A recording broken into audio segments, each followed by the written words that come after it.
ஒருவன் இந்த ஜாதியில் பிறந்துட்டான்றதுனாலேயே அவனை இப்படித்தான் பிஹேவ் பண்ணுவான்ட்டு நீங்கள் இது கிட்டத்தட்ட ஒரு 100 ஆண்டு காலமாக தமிழகத்தில் ஒரு மரபு இருக்கிறது. அன்று அப்படி இருந்திருக்கலாம், அவர்கள் ஆதிக்க நிலையில் இருந்திருக்கலாம். இன்னைக்கு அதே குற்றச்சாட்டுகளை பொதுவெளியில் நீங்கள் வைப்பது சரியா?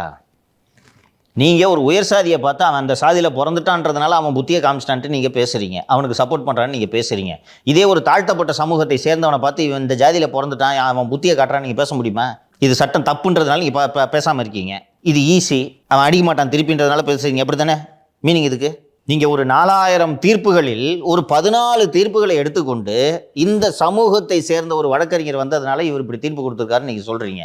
இது மாதிரி வேறு ஒரு 20 வழக்குகளை வேறு ஒரு நீதிபதிக்கு எடுக்க முடியுமா? முடியாதா? ஏன் நீங்கள் அதை பேசுவதில்லை?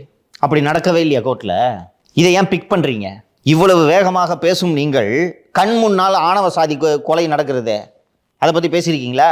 இடைநிலை சாதிகளை சேர்ந்தவர்கள் சாதி வெறியோடு நடந்து கொண்டால் உங்களுக்கு பிரச்சனை இல்லை, அதை பற்றி பேச மாட்டீர்கள். பிராமண சமூகத்தை சேர்ந்தவர்களை எது செஞ்சாலும் ஒட்டு மொத்தமாக சேர்ந்துக்கிட்டு பார்த்தீங்களா அவன் ஜாதி புத்தியை காட்டுறான்ட்டு நீங்கள் பேசுகிறீங்க. இது சரியா?